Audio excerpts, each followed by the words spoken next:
Graça e paz, meu irmão e minha irmã querida. Eu gostaria de te dar as boas-vindas ao devocional da Igreja Presbiteriana da Capela e de suas congregações, intitulado Esperança que Vem do Céu. Gostaria de te convidar, junto comigo, a abrir a sua Bíblia no livro de Êxodo, capítulo de número 3. Nós vamos ler os primeiros 8 versículos, que diz: Apacentava Moisés o rebanho de Jetro, seu sogro, sacerdote de Midian. E levando o rebanho para o lado ocidental do deserto, chegou ao monte de Deus, a Horebe. Apareceu-lhe o anjo do Senhor numa chama de fogo, no meio de uma sarça. Moisés olhou, e eis que a sarça ardia no fogo, e a sarça não se consumia. Então disse consigo mesmo: Irei para lá, e verei essa grande maravilha, porque a sarça não se queima. Vendo o Senhor que ele se voltava para ver Deus do meio da sarça, o chamou e disse: Moisés, Moisés. E ele respondeu: Eis-me aqui. Deus continuou: Não te chegues para cá, tira as sandálias dos pés, porque o lugar em que está é terra santa. Disse mais: Eu sou o Deus de teu pai, o Deus de Abraão, o Deus de Isaque, o Deus de Jacó. Moisés escondeu o rosto porque temeu olhar para Deus. Disse ainda o Senhor: Certamente vi a aflição do meu povo, que está no Egito, e ouvi o seu clamor por causa dos seus exatores. Conheço-lhe o sofrimento. Por isso, desci a fim de livrá-lo da mão dos egípcios e para fazê-lo subir daquela terra a uma terra boa e ampla, terra que mana leite e mel. Vamos orar. Feche seus olhos, baixe sua fronte. Vamos falar com Deus. Deus, muito obrigado pela tua graça, muito obrigado pela tua misericórdia, muito obrigado porque o Senhor é aquele que nos salva, nos redime e nos liberta. Deus, traga esperança aos nossos corações por intermédio da tua palavra. É no nome do Senhor Jesus que nós oramos. Amém. Meus irmãos, a história de Moisés, ou a história do povo de Deus, neste ponto do livro de Êxodo, José tinha passado a geração de José e o faraó que conhecia José e que era favorável a ele já tinha passado.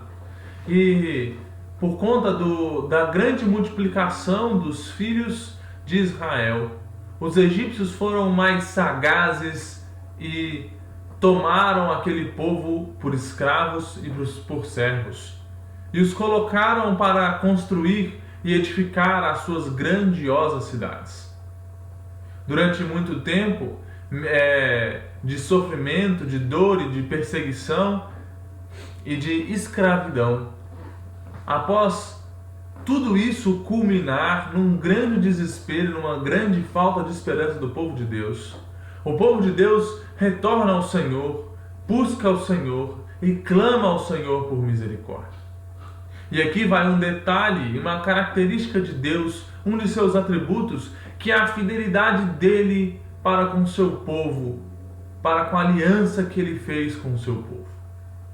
Bom, o povo estava clamando por libertação, por liberdade, para que aquelas cadeias que os prendiam não os prendessem mais.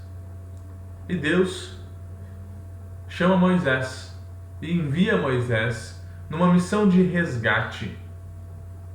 Nós conhecemos bem a história. Moisés e Arão apresentam-se ao faraó por diversas vezes e o coração de faraó é endurecido e não deixa o povo ir, para que a glória de Deus seja manifesta quando ele derrotar os deuses egípcios através dos seus grandes feitos, principalmente através da morte do primogênito de todo o Egito.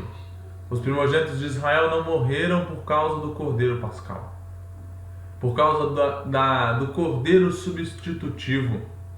E nós bem sabemos que toda essa história da libertação do povo de Israel através da grande e forte mão do nosso Deus é um grande exemplo da forma com a qual Deus nos removeu da nossa escravidão.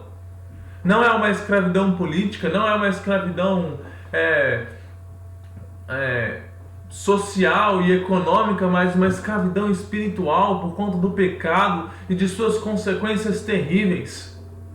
E da mesma forma com a qual o Senhor Deus foi fiel ao povo de Israel, tirando-o das mãos dos egípcios e levando-o até a terra que mana leite e mel. O Senhor é fiel ao seu povo por intermédio de Jesus Cristo.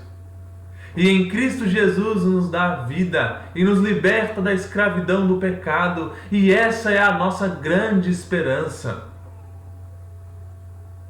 Mas talvez, mesmo tendo consciência e certeza disso, essa esperança não esteja florescendo no seu coração.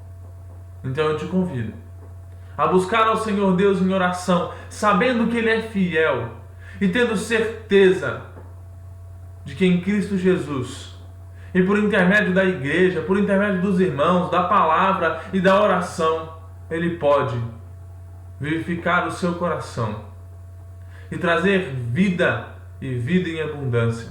Uma vida cheia de esperança, uma vida que não vive mais impedida pelas consequências terríveis do pecado, mas que vive como nova criatura, mesmo sofrendo e mesmo tendo a certeza de que as coisas no mundo não caminham bem. Sabemos de que Deus está no controle de todas as coisas e de que Ele nos deu vida e liberdade, e de que um dia, esse dia, o dia em que a consequência e todos os desdobramentos do pecado serão de uma vez por todas extirpado, e o mundo e a criação e os eleitos de Deus não mais sofrerão por conta do pecado. Eu espero que o Senhor Deus traga esperança ao seu coração e faça, assim como fez ao povo de Israel, e assim como tem feito com a igreja durante tantos anos, te liberte, me liberte e nos liberte da nossa escravidão. Que o Senhor Deus te abençoe. Tenha uma boa noite.